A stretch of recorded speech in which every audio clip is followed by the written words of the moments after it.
What's happening, everybody? It's Bad Brad, and it is the holiday extravaganza, dude. A totally epic evening.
Woo!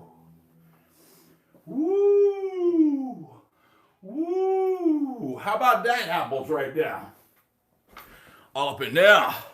Yes, indeed. Ah, that is the spirit, my friends. And we are here to carry the spirit of Christmas into the new year. And I challenge every other guitar YouTuber to provide as much spirit of the Christmas year as this we have here. Yes, indeed. Man, I'm thankful for everybody for being here tonight. I'm glad we got 36 people in here. I hope word gets out that we had the most epic, awesome intro to this show. Earl, completely sober as a church mouse, bro. Glad to be here tonight. Thank you, everyone. Thank you, Leanne. Leon, it's Christmas, dude. How about this? How about festooning the studio out with this epic setup, having a nice cold bubbly, playing a little joy to the world. Bob says, Brad, are you the new guitarist for Trans-Siberian Orchestra for next year's tour? Give me a call, dude. Call me, bro. I don't know, dude. That might be out of my realm. I don't know, but that would be a fun gig, dude.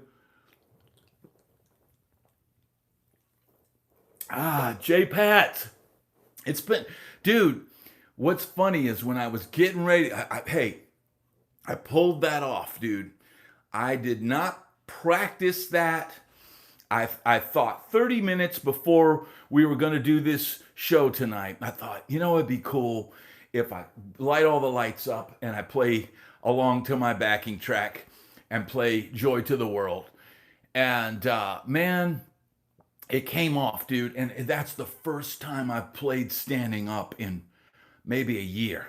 So I noticed when I just kind of testing it out before I did it, that, oh shit, this is, I forget that this is a different thing. I had to wear my guitar up higher than I used to compensate for that. But man, enough of my yakking. We got 44 people in here. Let's get those thumbs up. This sweater is hotter than Hades. But man, we're here to have a good time. Thank you, Shane Shrimp. He says, like the Christmas sweater, dude. Thank you very much. And I want to announce, yes, Freddie, I did Joy to the World, and there's a little small, it's like a 1-minute video, and that's in the shorts. And then I did another version that's in one of the videos on the channel.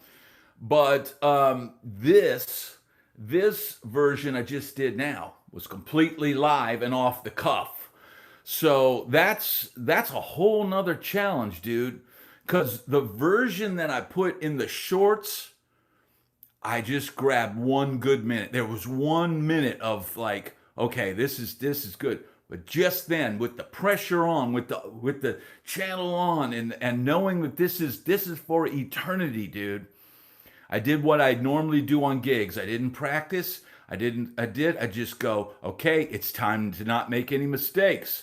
So, man, I'm glad to have Eric here and Freddie B, and I believe Dave is here moderating tonight, and maybe some of our other moderators will pop in, and let's get the thumbs up. Let's be a fool on this Yule, because it's the only way to be cool. Glad to have J Pat, glad to have Shade Viking in here tonight, and we're having a little celebration. And I'll tell you what, yes, indeed. I've got Bo here. Hey, you're supposed to bring them, Bo. I don't know, bro. Bo, you said we're Yule fools, dude. You were supposed to bring the chicas, bro. So here's the deal. Tomorrow morning, I've already got it. It's already uploaded. I'm gonna make it available. So you can be notified, or maybe I'll wait till the morning. What the weird thing is with the algorithm, if I get up at 5 in the morning and set a video to debut, it seems like it reaches more people that way, rather than setting it up the night before and then it's just up there. Lightning Strikes, glad to have you here. Merry Christmas. So tomorrow morning, it's called A Loud Christmas, and this will be a Christmas tradition. Every year, I put together a little bit of Christmas material, right? And this year, A Loud Christmas has some of the best bits from last year and a couple cool new bits from this year. You're going to bake cookies with Mia and Lisa. We've got tunage. I've got a retelling of A Christmas Carol. It's an hour-long Christmas special. And as we do these over the years, this will be the first one. Yes, keep doing what breaks the algorithm. I agree, Erickson. So my plan is to eventually get the Christmas special to where it's like Perry Como meets the 80s. And eventually it hopefully will grow into a big production. But in the meanwhile, we keep improving the production on a small level. And I'll put together these Christmas compilations. So tomorrow, A Loud Christmas. I also uploaded for members, right? For members of the channel, for all members, a Merry Christmas, a 1-hour Shut Up and Play 2 that has an hour of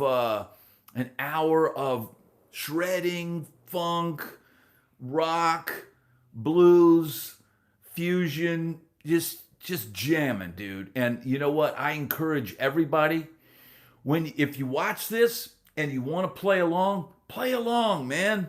Join me. Join the rhythm. There's spots in there. There's one tune I don't play any leads on. Man, play along to music. That's what it's all about, man. And so, Merry Christmas to everybody. Happy holidays and whatever you partake. But man, this show, as it always has been, is about you. And so I'm here, man. Nice rocking sweater. It's not ugly. Thanks, Center Hill. This is my last year sweater. You know, I think what we're going to have to do is probably go the day after Christmas and go buy up all the ugly sweaters from Spencer's and stuff like that. They're like 60, $70, dude. It's not worth it for something you wear once a year. But this is a cool one I think my wife got from the Hard Rock here in Tampa. And Merry Christmas, U812. Yes, thank you so much. Merry Christmas to you as well. And man, we're having a great time. This is a great time of year. And man, I tell you what, dude, you finished strong, right? This channel, the first part of this month, man, it was slow, right? This last week, dude, we've been the numbers have been going up, the momentum's going. We're getting the algorithm to work in our favor, dude. It's like a Rubik's cube, dude. Figuring out, you know, how to keep these things popping. And you know, November, December is a little bit of a lull, but you know what? We keep popping because good things come to those who keep trying, right? So, man, I released my version of Blue Christmas this afternoon. It's got me and the whole family in it. Ace is in it a ton. And yes, everybody hit the like button, and everybody take care of Dave. Everybody wish Dave a Merry Christmas, because Dave's been at the helm. Dave is like my right-hand man as far as the production of the show goes. And I want to send a special thank you to Dave, because he keeps this channel going. And special thanks to P-Funk, because P-Funk will tell Dave, hey, Dave, there's somebody acting up in the comments or something. So, man, Merry Christmas to Dave, because Dave is my right-hand man. Oh, thank you, dude. The dude abides. Thanks for the inspiration, Brad. I'm going to play more guitar in the new year thanks to you. Well, that's why we're doing this. That's why we're here. You know, I think a lot of YouTubers, I think they think that the channel's about them. I learned that this channel is not about me, although I might be the personality driving the channel. I might be I'm the Wink Martindale of the channel, but the channel's about the game, not about Wink Martindale. So, man, everybody that's a part of this, you know, you guys have come to know each other. We build a community here. It's about Ace. Yes, the channel's about Ace. It's about family. It's about music. It's about life. And these are all things that people can relate to. I don't think I could do just a guitar channel. I don't think at this point, dude, I don't even think about playing guitar. I didn't think about that Joy to the World thing. I know it's in E major. I know all 5 positions of the E major scale, and it's just play, you know. So, and that's my philosophy that I think is good for people out there. You know, we just had the dude abide say he's gonna play more this year. That's what it's all about. When I put out these playing videos, I put out Shut Up and Play 2 and Shut Up and Play 1. Man, go ahead. Fire those tracks up, and you know what? If there's enough requests for it, I'll try and pull out the guitars from those tracks and just throw them up as jam tracks. So we'll see. So Gnome, let's see what Gnome is saying. Always something I need to hear. Thanks. You're the Dear Abby for aging metalheads. Well, Gnome, that's exactly what we're here, man. I mean, look, dude, just because we're older, right? Just because we're maybe not in our headlining days, right? Doesn't mean that we're not, still musicians, that we still have the spirit of music. And look, man, the world needs the spirit of music more now than it ever did. I'd like to, comment on something unique that I don't normally. Let's see. Bob is saying, when you do the Shut Up and Play, ask the audience to post to Instagram. Ben Eller does that. Okay, that's a great thing, Bob. I don't even know what you would ask them to do. Post to Instagram. So do they play along to your track? Or transcribe the track? Ben Eller. Oh yeah, that's right. The Uncle Ben. Yeah. So man, here's the deal. We're musicians, dude. We're not trolls. We're not people that make a career out of aggravating people. We're here to provide joy. Oh my God, Hillbilly Hank, thank you, brother. Thank you. The spirit of music. We're here with the spirit. So how do I work this thing? P-Funk, you know how to work it. And look, man, we need to do more. I need to get P-Funk and Wild and Free Sweet Johnny D on here together. Jason Patterson says, I got grandkids here. Thanks, man. Got to take care of business. Thank you, J Pat. And you can always watch the replay later. So, man, if you guys liked the intro to the show tonight, it's right at the top. Come back and watch it again. Every time you watch a video on this channel, you help the channel. You don't have to hit the Amazon links in the description. You don't have to buy anything from Sweetwater. You don't have to buy anything from Amazon. Just watch the videos, hit the thumbs up, and leave a comment. And that dude, that helps so much.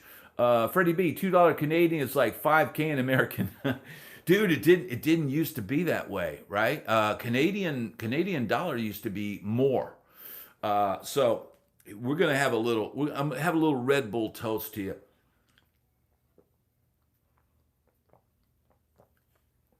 Oh, dude, haven't had a Red Bull in a while, and I figure Red Bull.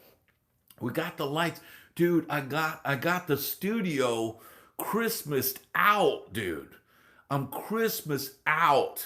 So, man, here's the deal. So we got tonight to celebrate, because really the weekend before Christmas, after Christmas, but here's the deal. Next week, I think I'm going to have to do the live show. I'm going to have to do it on Sunday. So I'm going to ask you guys right now, on Sunday, what do we do, 7 p.m. Sunday night? I think that would be the 28th, right? How's 7 p.m.? How does that sound to you guys? Yes, the studio and the sweater, dude. I mean, dude, this is festooned. So 7 p.m. next Sunday is Backstage with Bad Brad. Special time, same time, a different day. Next Saturday, Sunday night, 7 p.m. It's a done deal. I got 2 people agreeing to it. So that's what's going to happen next week. We're still going to be live, but I got to get back to the studio. So we're going to go on a little excursion this week, and we'll be back. We got friends staying at the house. And what day is Christmas? I think, isn't Christmas like a Friday or Thursday this week? I think it's Thursday. Yeah. You do compete in this time slot with other live guitar channels. Are we competing right now with other live channels? That would be my question. And if Sunday night, some other channels. But here's the deal, man. I think we've got our own audience, And I noticed some of the other channels, like every now and then I'll pop in on some of the other channels, and they have their own audience too. Eric Blue in the house. We got to get an Eric Blue interview for 2026. The cool fool spreading that Yule. Eric Blue in the house. And man, dude, here, I tell you, here is the Christmas story of all Christmas stories. So you're gigging all year, right? We played with Eric Blue, a few hundred times, maybe 500 times, and we play all year, right? And we got dates on our calendar, and dude, even though it's December, like you're going along the year, and all of a sudden I get on a gig, and it's December, or let's say the gig's November 30th, but I get to the gig, it's a Christmas party. And I go, oh, shit. Let me tell you something, dude. Christmas songs are not easy. I finally, dude, chestnuts roasting on an open fire. Dude, there's several different versions of that song. There's a lot of changes going on. It's, for me, every year, dude, I get to the gig and all of a sudden it's the E flat. Yeah, I know. And then there's the Temptations.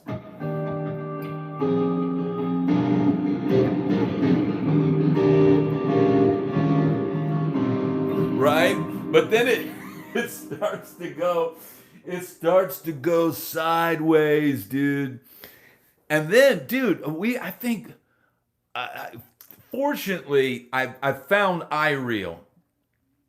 And I remember one year, I think I miffed my way through like Santa Claus is Coming to Town. You think Santa Claus is Coming to Town has, 3 chords in it. No. It's jazz changes, right? So I found it. Thank you, Paul Croce. Thank you, brother. 10th. This is his 10th super on a live stream. Epic. But I pulled up Santa Claus is Coming to Town on iReal, and boom, I'm in, dude. I'm comping it, I'm playing it. It now makes sense. I can't always hear all those changes because my mind, I know the chords, and I can, if you tell me G major 7, I instantly play G major 7, but sometimes I don't always, my ear training is not that good. So, dude, you always forget to work on the Christmas songs, and then all of a sudden you're on a gig and you go, oh crap, we got to play Christmas songs tonight. And so I ended up getting enough Christmas songs under my belt that I felt okay with it. And of course, having the iReal, I know I got charts in there and I can pull it up. But Green Eyed Lady says, Dokken does Santa Claus is Coming to Town. Dude, Santa Claus is back in town. The Elvis song, dude. Mike Lieber and Jerry Stoller. I know everybody talks about Blue Christmas being a great. Mia, you just let Ace in here. Okay, so they want to see Ace. So here is the Aceinator. Everybody say wish Merry Christmas to Ace. Hey, everyone. Oh, look, she came in. The wife came in. They're busting down the door in here. I was coming to retrieve my Okay, prize. well, let her. She can come say hi here. Take this thing. Did you notice our decorations, everyone? Yes, the decorations look amazing. Amazing. Amazing. Amazing. Boop-a-doop-a-doo. Amazing. Amazing. Can she sing her little blue? No, because it will demonetize our video right now. We have the Blue Christmas video that was released earlier today. It's got the family in it, and that video I'll probably make like 2 cents. Here's the deal, man. Here's what's funny. All right, guys. Thank you, guys. Have a good evening. Let me get to work here. We're working away. It looks pretty awesome, though. It looks pretty epic. It's pretty epic. Did you tell him we helped? Yes, it's shake and bake, and I helped. All right, so here's the deal, man.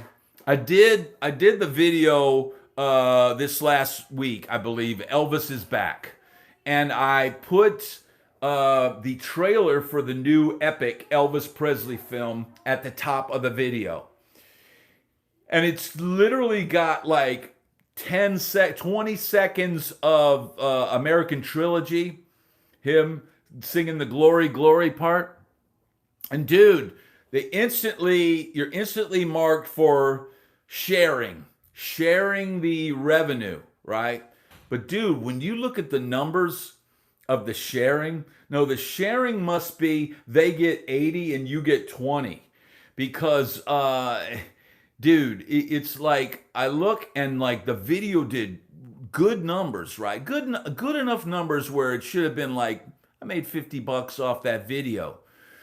I go and look at it. You've made $2.45. It's like, dude, the Elvis trailer was 1 minute long. The video was like 14 minutes. So, but it's like, dude, what can you do? So, yeah, mafia sharing, exactly. So, Bo, now, Bo, people do not hate Elvis, bro. That's Bo. That's heresy in this room. That's not allowed. John Cole, thank you, brother. Merry Christmas. Ho ho ho. Ho ho ho. Thank you so much, John Cole. John Cole is a great supporter of this channel, man. Thank you so much, brother. We're rocking and a rolling. Am I gonna get any footage while I'm out of town? Well, I'll tell you, I'll ask you guys, what do you think? So years ago,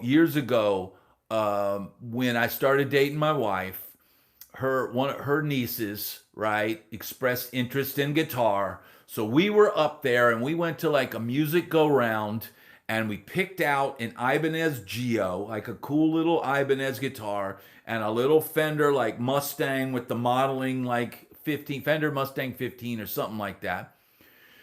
And we got her the guitar and I sat down and I said, okay, here's a couple chords. Here's some songs that you can play with those chords. All you got to do is do this. Well, she didn't, practice. So then it got passed down to the other niece, and I showed her a couple of chords and showed her, look, all you got to do is do this, and you're playing songs. I start when I teach somebody. I want them to be able to play a song with one lesson. That's kind of my goal, because I feel like if you can play a song, you're there. You're in music, right? And she didn't take to it. So they just said, we don't want it. Here, when we go to visit, here's the guitar, here's the amp. And I'm thinking, well, shit, if somebody gave me something and I knew it was of value and I didn't end up using it, I'd probably sell it, right?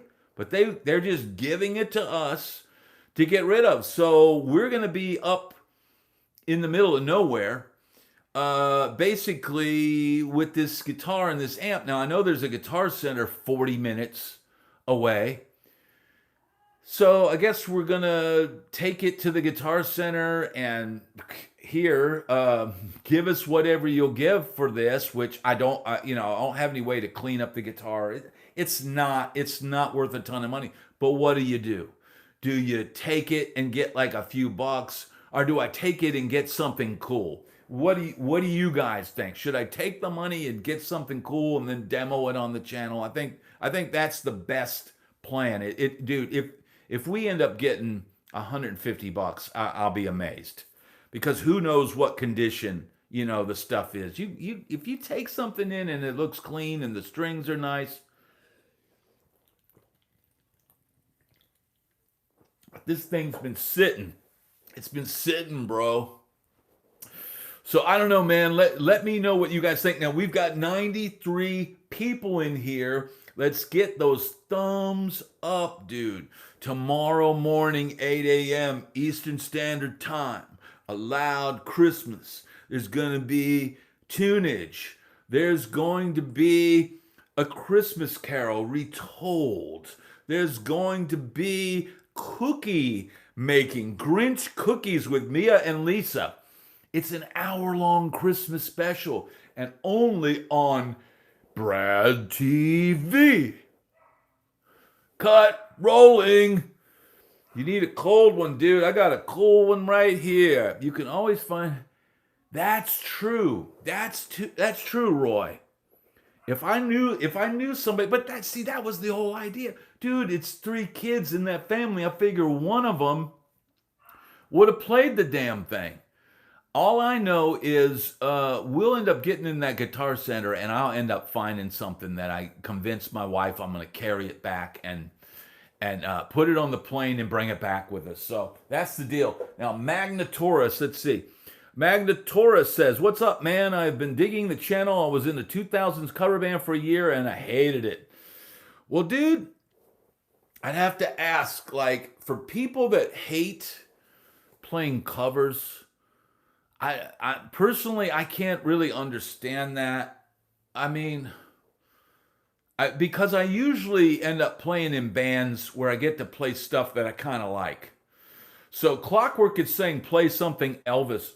I just released a version of Blue Christmas on the channel. Please check it out after the live tonight. If I play Elvis now, the video's going to get demonetized, and I don't want to do that.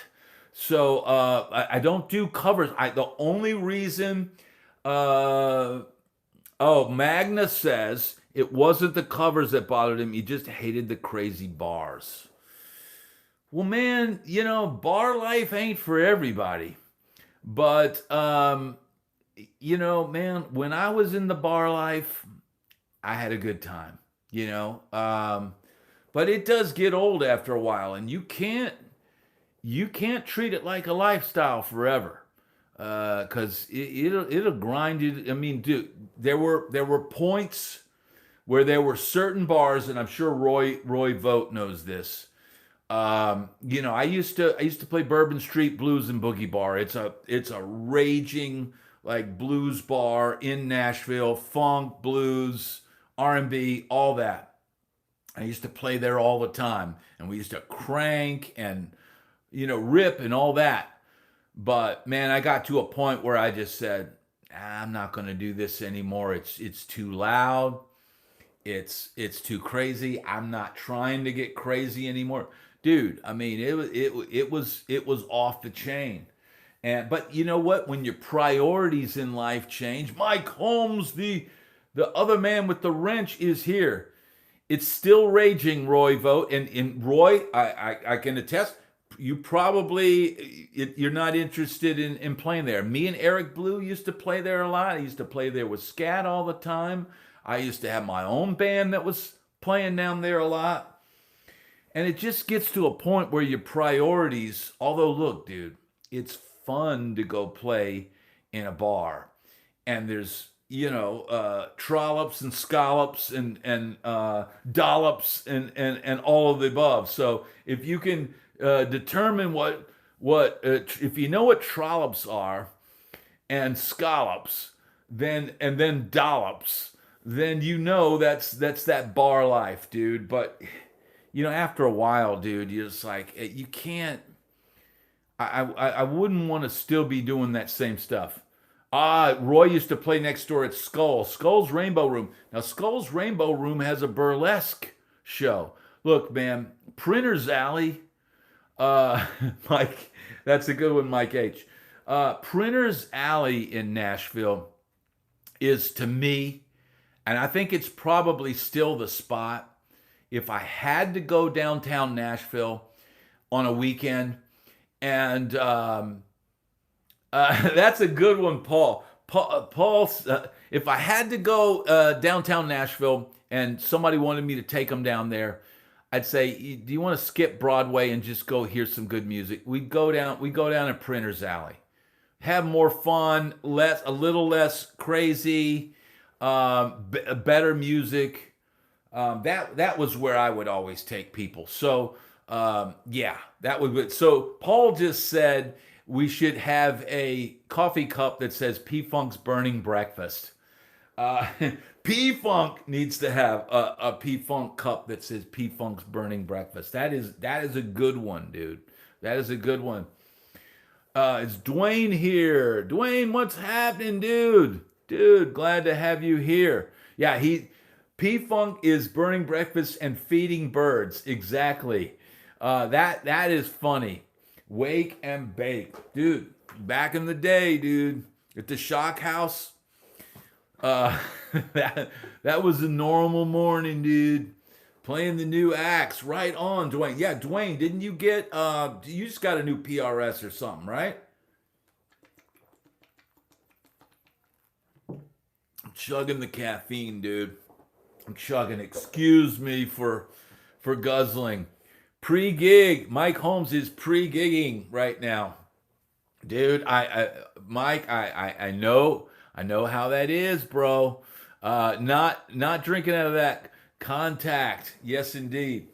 So, man, you know what? This is an epic, dude. This is the best episode of the year. I can already tell you that. This is going through the stratosphere. We started out. If you missed it, go back and watch the intro. The intro to tonight's show was absolutely off the chain. Clockwork says, "Hey Brad, ever been to D's Lounge outside Nashville? They live stream live music on YouTube." Clockwork, I used to live right around the corner from D's.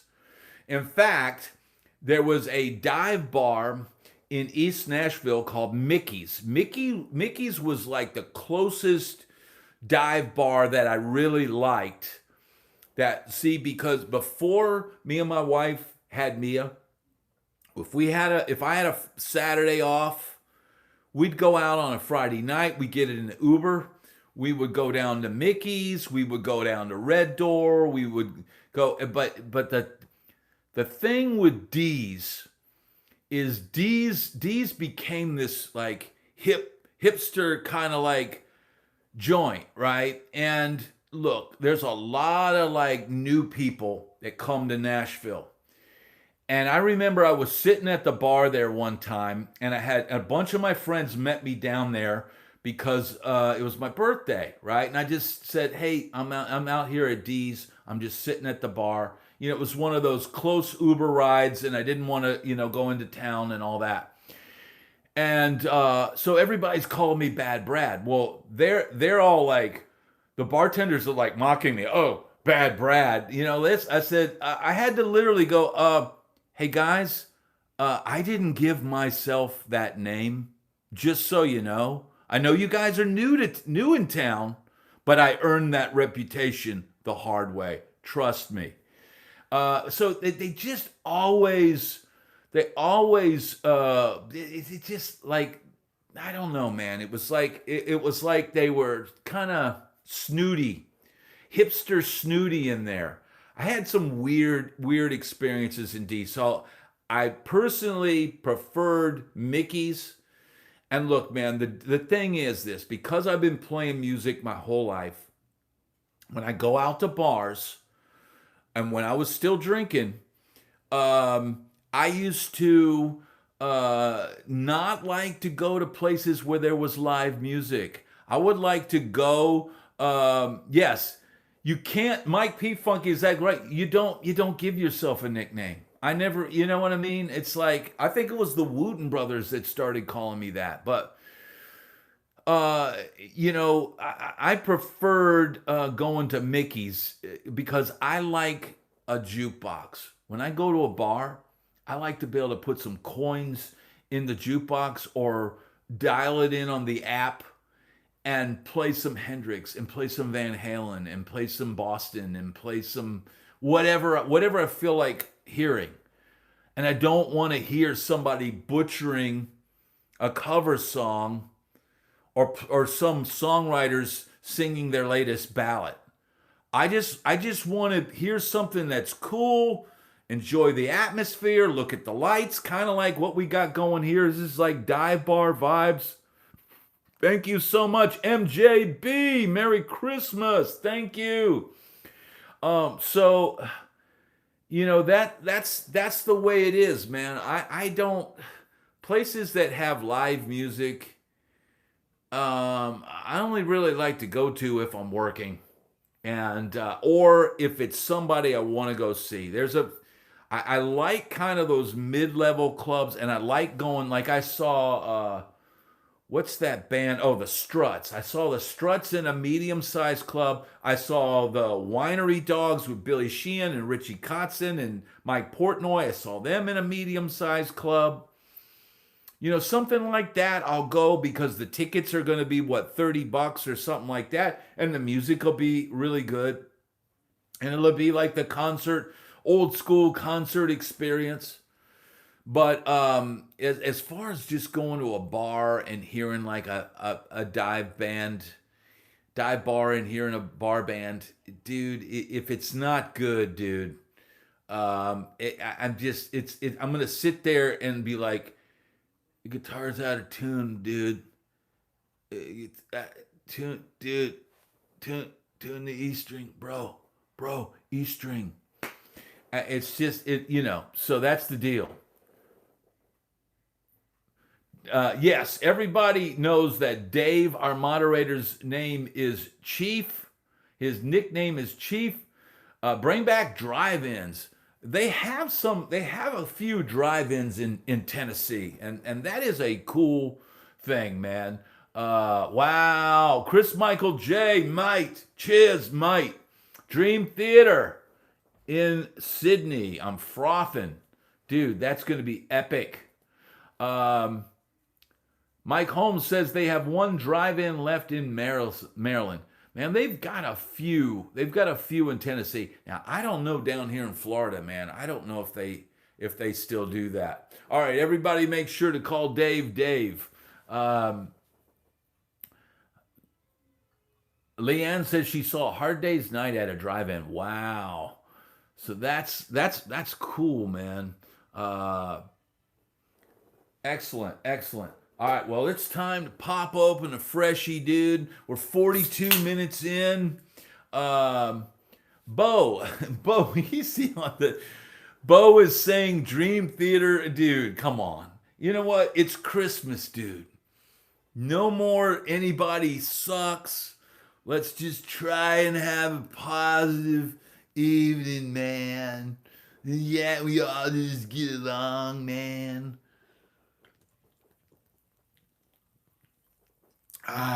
Drive-ins. Well, dude, why would a drive-in? Dude, it depends on who you go with, bro. Exactly. Triumph with April Wine are touring together, but the prices are stupid expensive. Yes, that's right. Triumph, dude. And Triumph is going out with Phil X and a couple of guys from Slash's band. So that should be, I like, dude, drive-ins are cool, man. And Todd Kearns, yeah, and who's the other guy from Slash's band? So that'd be a cool show, man.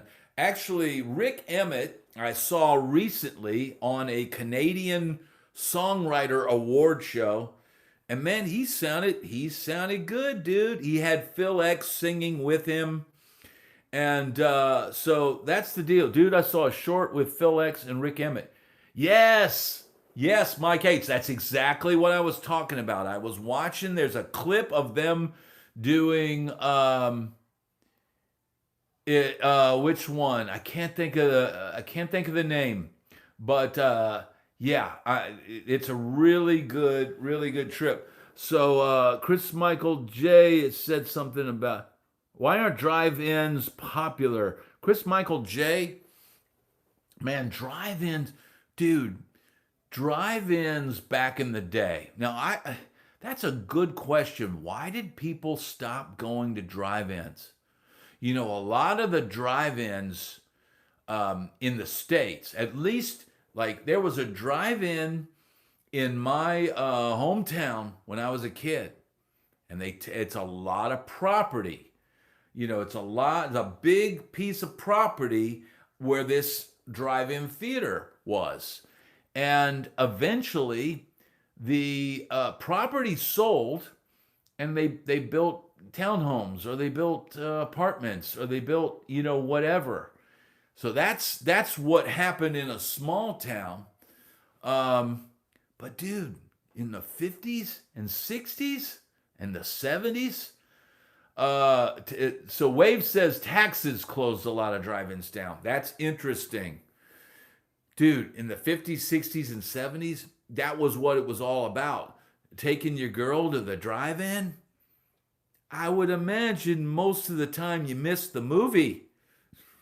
If you had a good night, I can imagine that was, you'd get double date, go to the drive-in, get you a soda, sit in the back, would put a little rum in the soda and all that. Trollops at the drive-in, dude. Scallops, dollops even at the drive-in. So you know that's the deal, man. I don't. I think it's just economically stopped making sense. Okay, so Shane is saying, Brad, can you talk about what you think is up with the Stones and what the deals with them you think moving forward? Well, Shane, I covered that in my video, Are the Stones Done? And that video was done really well for the channel. And I think I summed it up. Look, I think the Stones would be ripe for the Sphere in Vegas. Problem is, the Sphere in Vegas, from what I understand, it costs so much money to build that thing that it's is it sustainable? I don't know, dude. I don't know. But why? If I was Keith Richards and Mick was hell bent on doing something, I would put together something at the Sphere, man. And you know what? What constitutes a Stone show these days? Mick Jagger's still trying to put on. Thank you, John Coles. Thank you. Love a drive-in experience, he says. Thank you, brother. Try to hit the like on that. There we go. And the heart. And the heart. And there we go. Man, I think the Stones are... I mean, like I said, Mick Jagger's still trying to put on the same shows that he did in the past. Now, Erickson is saying no amps on stage, but I saw a clip. I watched a clip the other day, and it was the last Stones tour, and they did a club show. And most bands will do a club show. Even Van Halen did a show in a club up in New York before they do a big tour. Just to really, because look, man, it's more fun playing in a club than it is playing these big arenas. And so I watched the show. Dude, the amps are all on stage. Woody had his same amp. Then he played through like Fender Supersonics or something like that. Keith's over there with his Tweed Twins and stuff like that. It all looked the same to me. Look, it's not what it was in 70 or 81 when I saw the Stones. They had those huge baffles, like they were like, but behind it, they had their giant Ampeg rigs. And then after, if you look later on, what year? I would say maybe like by Steel Wheels or 80s, what was it, 86 or 88? At some point, Ron Wood got a Mark 2C or something like that, Mesa rig. The tone that I really like, if you listen to El Macambo, I think that those are Boogie Mark 1s that they're playing through. I really like the sound of Keith Richards through a sort of semi-modern, dirty guitar rig. But he also sounds great on those Tweed Twins, because the Tweed Twins will break up.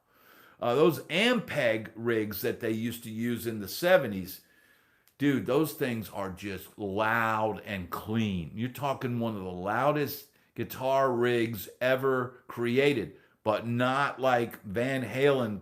I mean, it's clean, but dude, when you hit those those power chords on it. It's the power tube squash and all that. But look, you can't. Mick Jagger wants to put on the same show that he put on when he was 20. It's like he's. You couldn't you just do one last mega show and do 5 nights? Do 10 nights at the Sphere. Say, guys, this is it. I know we've been saying that since 1978, but this is really it. We're doing 10 shows at the Sphere. Fly to Vegas, come see the show. It's going to be epic. And, incorporate all the video. You don't have to put on the same show like they did in their 20s, like Mick Jagger prancing around. Why not do 4 or 5 songs acoustic at some point? Why not, bring out Eric Clapton, bring out Mick Taylor. Who's a modern guitar player that's in that style? If you know, let me know in the comments. Man, I just think that it trying to put together do the same show and hammer out those tunes and all that. Look, man, I could tell Marcus King would be good, but I don't, Mick, I don't know. Would Mick want him up there? I don't know, dude. John Mayer could pull it off. Yeah, John Mayer's already played with the Stones, I think. I believe so. Paula says, hey, Brad, love the studio look. Nice sweater. Merry Christmas to you and your family. Paula, thank you so much. I'm so glad that you joined us on this Saturday night before Christmas. And look, do an album front to back for a show. Frosty Riffs. I feel like those shows where you do a complete album, I feel like those shows are harder than just doing your 10 biggest hits and a few other songs sprinkled in. I feel like that's almost harder, man. I don't know. What do you guys think? Yeah, New World Wellness says the Stones aren't a band anymore, they're a genre. Look, man, when I would, do a country session or a Nashville session, man, if the song had a sleazy sort of feel to it or any kind of Chuck Berry type thing, I would immediately in my head go, I'm doing Stones. You've got 30 seconds to figure out what you're going to play. I hear, I go, I'm doing Keith Richards, bro. I got Keith over here, or maybe I'll do Ron on this one. So it is very much, the Stones are a genre. And look, there's a lot of, just like the Stones copied Chuck Berry, there's a lot of bands. Look, the Black Crowes, dude. That's Keith Richards stuff, dude. It's all Keith Richards. All Rich Robinson does on guitar is open G Keith Richards stuff. Dude, the Stones country, dude, if the Stones should do an entire real country album, they should have done that in the 70s. Like, let's say they put out 2 albums in 73, 75. I tell you what, they were really good at country when Ron Wood joined the band, because Ron Wood is a really good pedal steel guitarist. Listen to the pedal steel on Faraway Eyes. Dude, that is not easy to play that stuff. Sweet Virginia, yes, P-Funk, that is an amazing show. Faraway Eyes, dude. The pedal steel on that is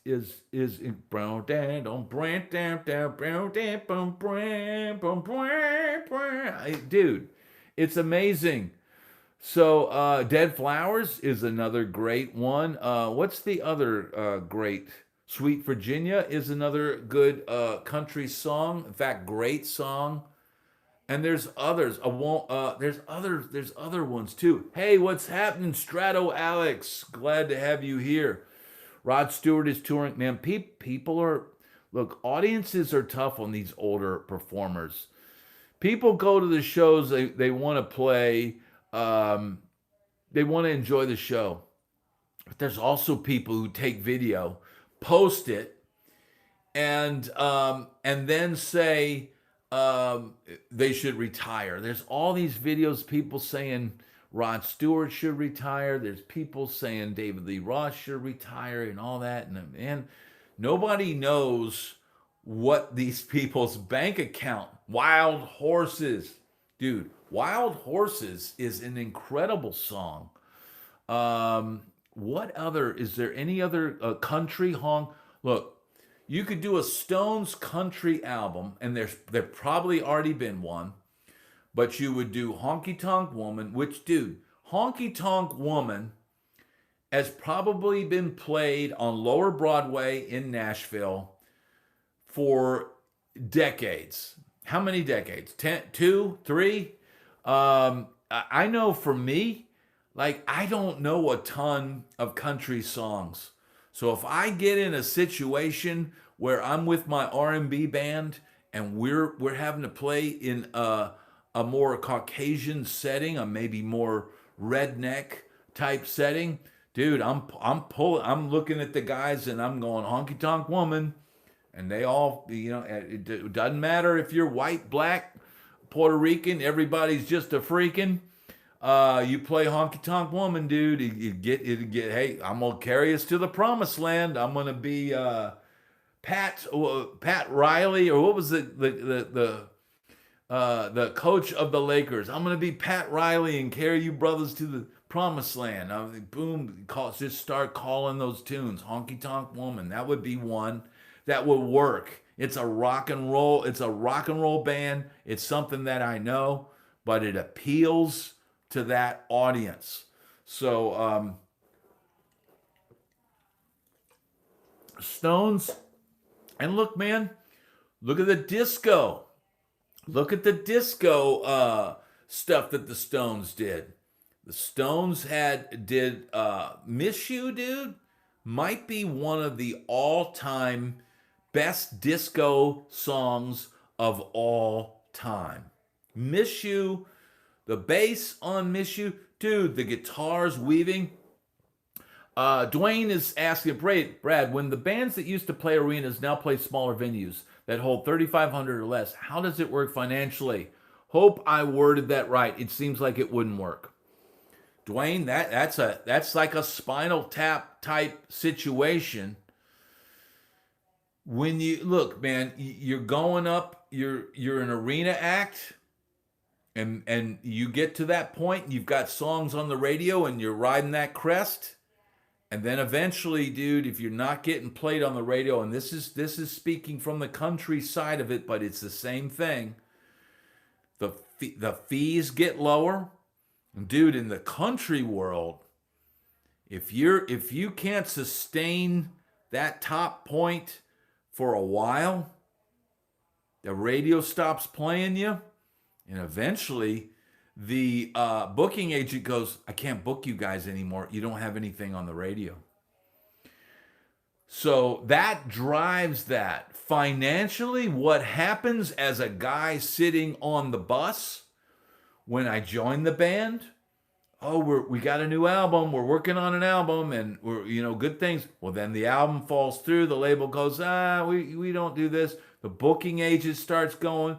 The day that you start getting less shows, I'm sure less money is coming in.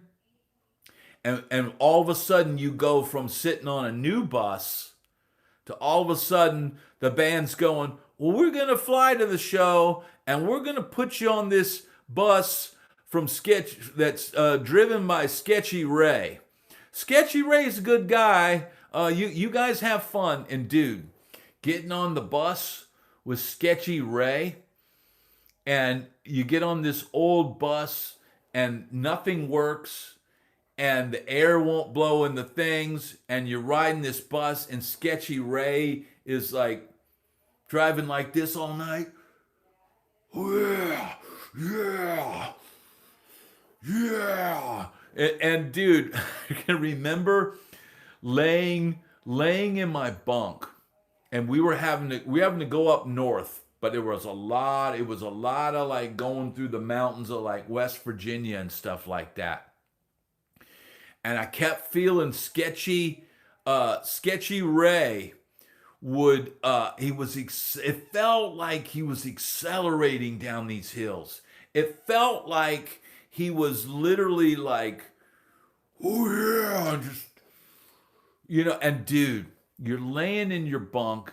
The air is stale from decades of God knows what and God knows who being on this bus, this eagle from Sketchy Ray keeps in his front yard. Like Sketchy Ray waits for some band to go down the totem pole, and he's sitting there waiting for somebody to give him a call to drive his bus that he owns. And dude, I remember we did a video. Me and the band, were on this bus, and we did this whole video of us it was like a scene out of Apocalypse Now, and we're on this bus and we're all losing our mind, and we're Sketchy Ray's drive, and dude, it was like that's like a 15-hour drive up to, I don't know, New Hampshire or somewhere.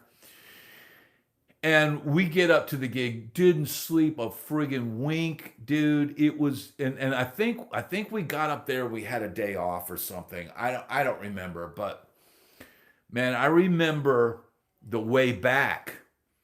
The three people that just said they're gonna fly up and put us on the crappy bus. Well, they all had to ride the bus back to Nashville, and I just so happened to have my mom and my stepdad had flown up in one of those little tiny little like 4-seat plane, and they came to the show and said, well, hey, we'll fly you back to Nashville. You want to go with us? And I said, yes, I do. And I looked at the three guys that were now having to get on Sketchy Ray's bus for a 15-hour jaunt in this ancient beast, and drive down the hill, and lose their mind on the bus ride from hell. And I thought, I'm out. See ya. Gonna go fly home. And it was like, dude, that was one of the greatest things, because Sketchy Ray, dude. Yeah, that's what it looks like from a guy that's just on the bus. I don't know the exact numbers and all that, but Dwayne, that's a lengthy answer, and I hope that answered your question. What it looks like. Yeah, Roy Vogt says we've all been on Sketchy Ray's bus. Everybody that knows, and look, dude, Sketchy Ray was a cool dude. I just didn't want to be on his bus. I didn't want to be. I knew that going on the road is tough, and if you're on a really nice bus, even then, it's tough. If you're with a great artist, and it's just hard, right? You lose so much sleep, and the madness and the mayhem and all that. But when you're with a group or an older group, because the same thing happens, there's legacy acts. The legacy acts might own their own bus, but they've had the same bus for 30 years.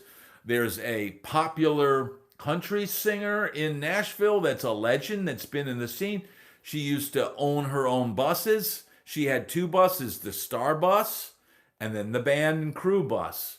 The Band and Crew Bus was an ancient relic that nothing worked on, and because the band, look, dude, if you put 13 dudes on a bus with no TV, no air, stale old tour bus, they're going to act like animals. You're going to treat them like animals. They're going to act like animals. And I have heard the stories I have heard the stories. I've not personally been on a bus, that wild. But dude, I've heard the stories of the guys that go out on those buses like that. And what happens is you just end up just getting crazier and crazier. There's no rules because the tour manager and the star are off on their own bus. You place the band on this, pirate ship, decrepit pirate ship of degeneracy, and it just becomes this. It's the Ballad of Sketchy Rays. Exactly, Leanne. So that's, dude. If you want the real truth of going on the road, that's about the best description of it. And I hope these, maybe at some point I'll clip out these little sections of these things because, dude, it's not like that grind. But look, dude, you got a bunch of stank dudes on a bus, doing whatever they takes to get to the next, show. And it can get out of control, dude. It can get out of control. And so, yes, let's get at least 100 likes tonight. I'm going to stick around till we get 100 likes. It's the friggin' Christmas time. Get it on, bang a gong. Exactly. I'm going to stick around till at least we get 100 likes for Christmas. New World says, country music success is measured in how many buses you own, not Grammys. Well, owning buses is definitely a sign. But here's the thing, man. Most of those guys, they don't own them outright. They're making the payments. They're making payments on these buses. And the bigger their shows are, now eventually they'll end up owning them. But sometimes it's renting the fleet. Like, dude, imagine you've got to have 4 tour buses. Then you've got 5 or 6 semis to put on the show. Erickson's asking, must suck sleeping in the bunks. Exhorta's saying, don't hit like. Please hit like. Please hit the like. I'll stick around as long as we can. The wife will let me work as long as if you just eke a little super thanks here and then. We'll keep the telethon going tonight, and I'll stay around and party with you guys as long as I can. So Erickson's saying must suck to be on the buses. I think when you're young, dude, Exhorta has been timed out. All right. Well, I appreciate it, Dave. I didn't see what he said, but lease a new bus every tour. Nobody buys buses. Well, look, I do know that some of these guys are they're buying them, but they're paying like the lease. They're leasing to own, that kind of thing. So Dave says he hit like twice. Yeah, hit the friggin' like button, dude. It's simple. It's very simple. Awesome, Dave. So that's the deal, man. It's I mean, look, I think if you're young, when I was young, dude, and look, if you're in a new bus and you've got those little air vents and it's blowing nice, cool, clean air, and you're with a new bus company, and the bus company every weekend cleans the bus spick and span. Look, a good bus company, you come in for your gig on a Wednesday, you get the bus call, and thank you so much, U812. Thank you, brother. All right, we'll keep it going. We're gonna keep it going for U182 right here. We just got the party extended here. Forget about it. Put a piece of gum on it there. He just extended the party. Forget about it. Put a piece of gum on it. What was I saying? Yeah, if you look, a good bus company, dude, you come in for your weekend or your week or whatever, however long you're gonna go out. Your sheets will be clean. They wash the comforters. Your pillow is there with a nice clean pillowcase on it. You get there when you start the weekend or the week, or look, sometimes you go out for 3 days. Sometimes you go out for a week. Sometimes when you go from Nashville all the way to the West Coast, you're out for 3 weeks. When you're out for 3 weeks and you're not able to get back and have your nice clean sheet, look, dude, if you can imagine 3 weeks on the road, averaging 4 to 5 shows a week, partying, raging, playing. Look, dude, sometimes you might play a mud pit. I mean, literally, you're playing an outdoor thing that becomes a mud pit. And you got to get on the bus with your shoes, and there's mud gets on the bus, then it gets on your feet, then it's getting in the bunk, and yada, yada, yada. Freddie. Freddie, it's a visible. Look, I think it's common courtesy, Freddie, that stuff could happen. It could happen in the back of the bus. It could. Little boy Blue, he needed the money. I mean, look, you're not usually, it's usually not out in the open. Not to say that, that kind of thing can happen, but then you could be out with somebody where they're not even allowing anybody on the bus. So it really just depends on who you're out with. Keep the curtains closed. Look, it's possible that their girlfriend could come and visit them and they crawl in the bunk together and snuggle up for a minute or two. But it's not like, dude, it would not be kosher necessarily because look, you're on the bus.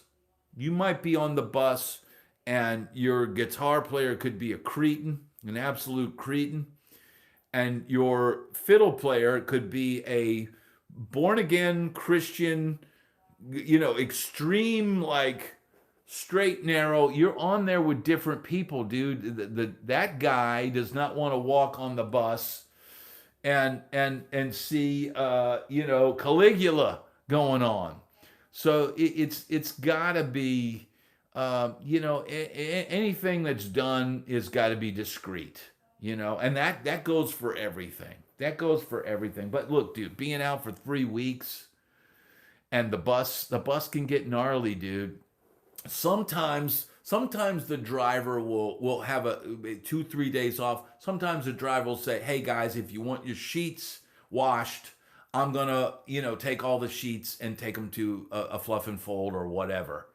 Sometimes you'll do that, but sometimes, dude, you're just roughing it. Stereo, what's happening? Glad to have you here. But anything goes on Sketchy Ray's bus, though. Yeah, Sketchy Ray would be all about the after show festivities. But you know what, man? Can you share a short positive story of bus life? Bob Nagy. Yeah, man. Look, you had an amazing show the night before. Everybody had, a good time, but not too good a time. And you wake up in the early morning and you open up the curtains in the bus, or you sit with the driver and you're driving in some beautiful, like, Colorado mountainscape through with snowy peaks and and you're talking with the driver. Those really, some of those early mornings, just cruising down the highway, seeing the country. Those are some of the best moments on the bus, So that's those are those poignant moments early in the morning after an epic night. And here's the other thing.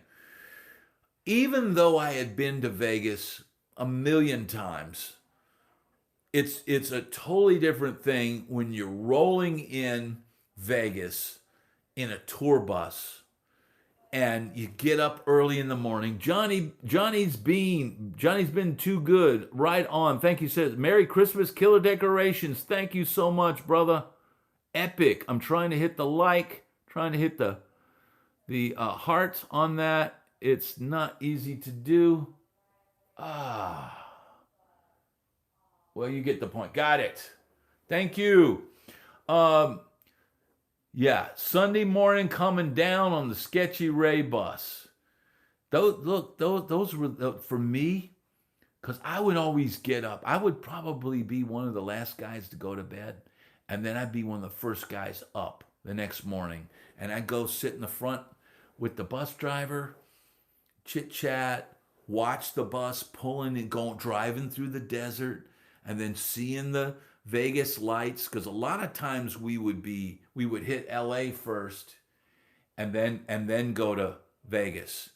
So then, and look, anytime here's the thing. Different places you play on the road, you look forward to. Going out west, you always look forward to going to California. Always look forward to going to Arizona. Always look forward to going even to Texas or New Mexico or any place like that, or Florida. Going and playing in Florida, or going and playing in New York City. Seeing those major. Thank you, Steel Wire. Hey, bro, your setup looks awesome. God bless you and the family. Thank you so much, sir. That is, you have places that you see on the calendar, and you know you're going to have a good time. I knew when we were scheduled to play the House of Blues on the Sunset Strip, I knew this is going to be epic, dude. I had Johnny D there. I had Greg Babushio from Shock there. I had the guitar rep from ESP there. I had Grover Jackson from Jackson Guitars and Charvel Guitars there. I mean, dude, it doesn't get any better than that. That's a friggin' epic time. There's certain places when they're on the calendar that you look forward to. Now, when we played in New York, we played someplace like Billboard Live or something like that.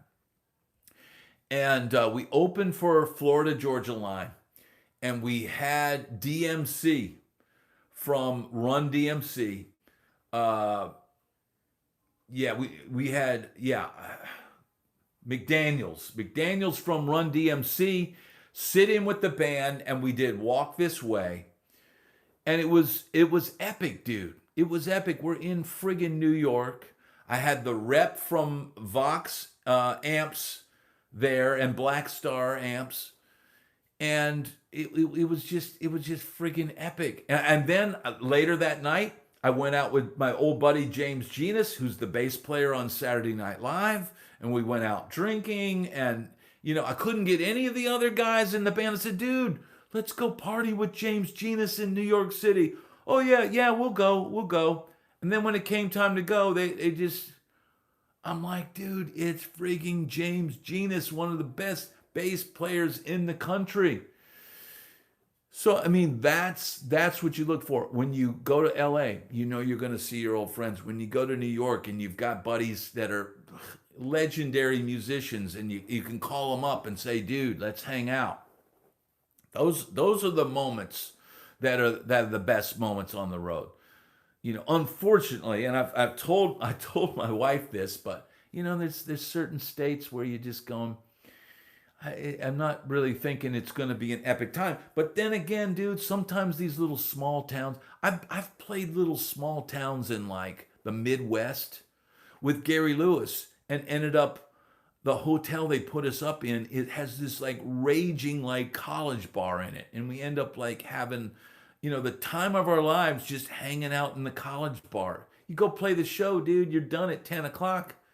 And you end up closing some college bar down till 3 a.m. and then limping to your room because it's connected to the hotel. So you just never know when you're going to have an amazing time. This has been an epic. Exactly. This diamond ring doesn't. See if we.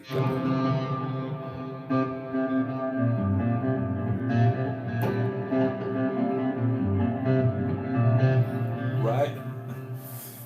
I haven't played, dude. I haven't played that stuff in so long, man. It's tiring. It's extremely tiring. You know what, dude? I've seen all of these health guys talk about like the worst thing you could do is in life is lose sleep, is not get your 8 hours every night. And I'm thinking, dude, I'm screwed, dude. I'm screwed because I mean, dude, that's life on the road, dude. You had an epic night and you know you've got a 5 a.m. like some little TV station in Oshkosh or something like that, and you've got to go and do that. Yes, me and P Funk went and hung out with James Genus at the Horace Silver gig. Cool, Leanne. She went and saw a Gary Lewis show.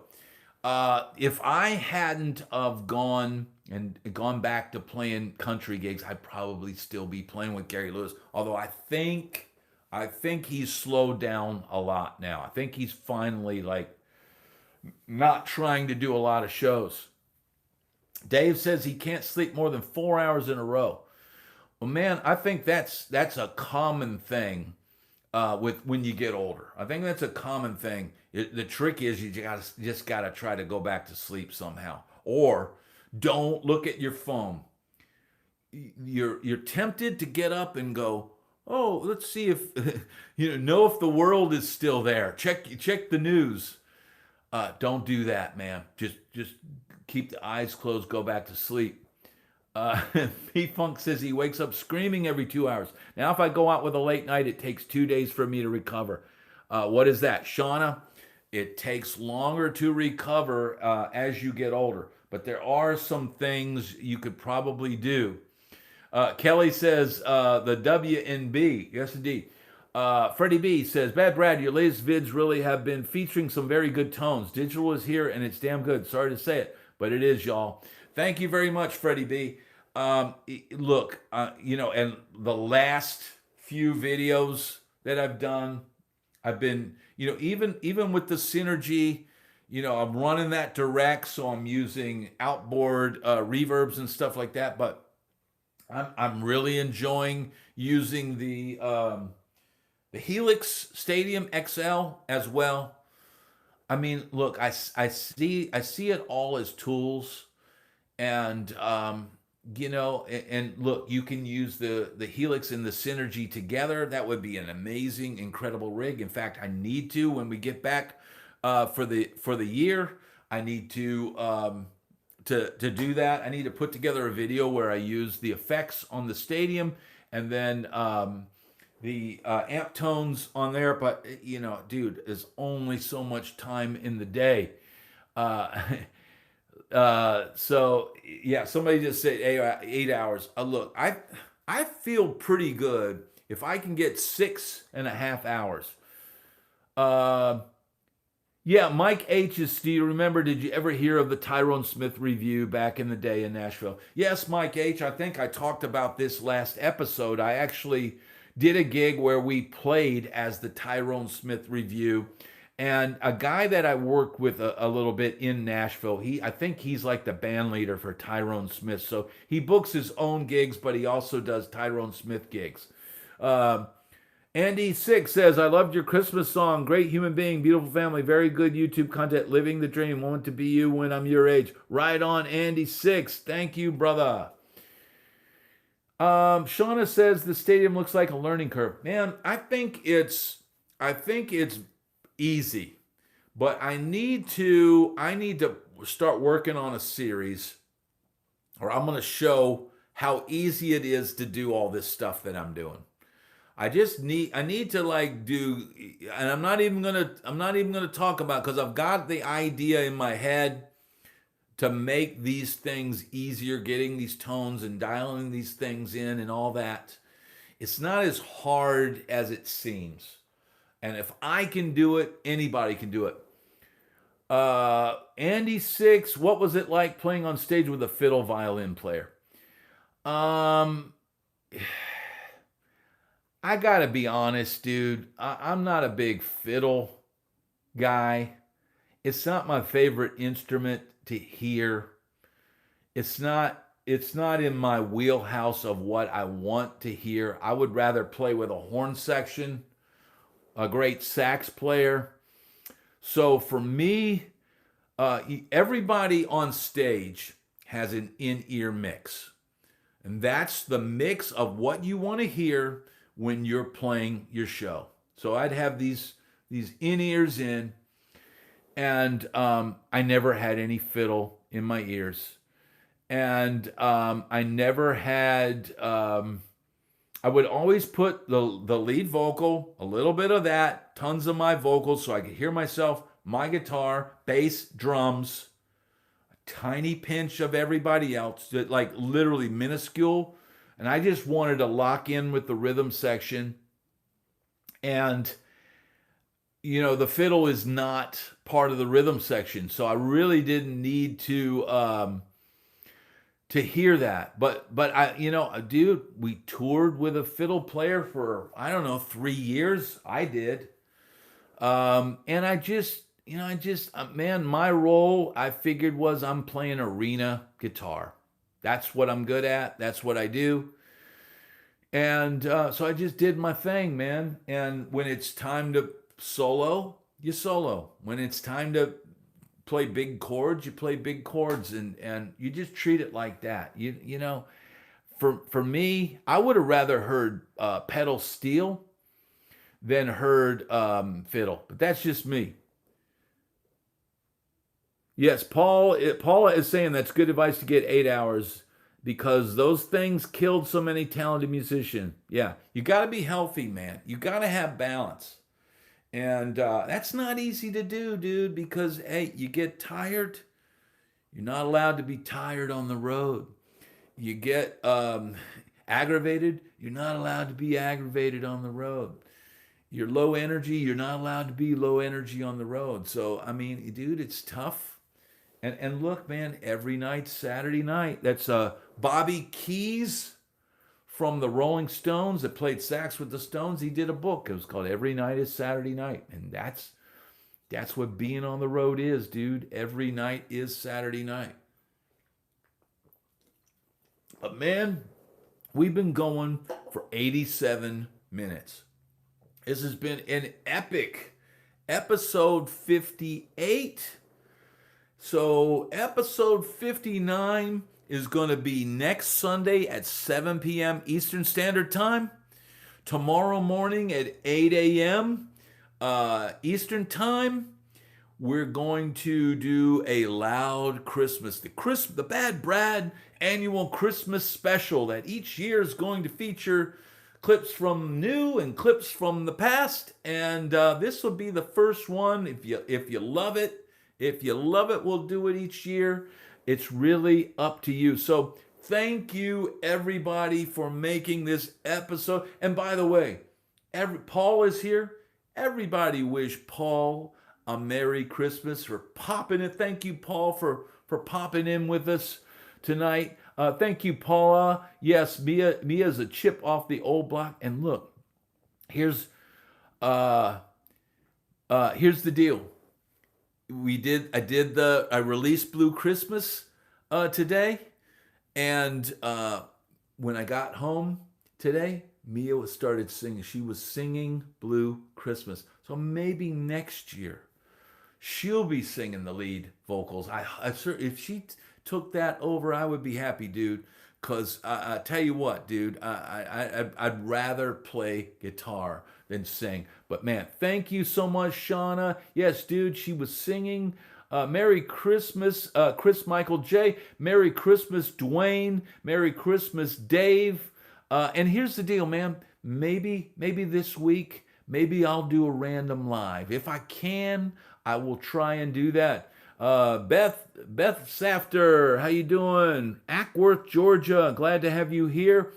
Clockwork, Be most excellent, creative. Merry Christmas, Mike H. We're putting the band back together. Hit the like button, everybody. We will see you. We're getting ready to check out. Paul, thank you for dropping in. If you haven't seen the beginning of the show tonight, make sure you rewind this live and check out the intro. It was totally epic tonight. Thank you so much, everyone, for being here. Merry Christmas to you all. May you all have a wonderful holiday season. Happy holidays, and best to everybody. You guys absolutely rock. Thank you, Mike H.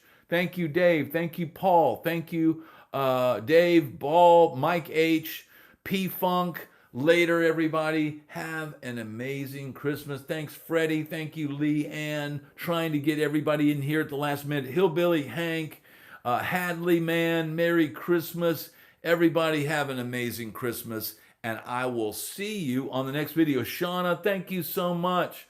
Beth's ever, Happy Riz, much love, Freddie B. Everybody have an amazing Christmas. Man, this has been excellent. Johnny, thank you. Gnome, everyone.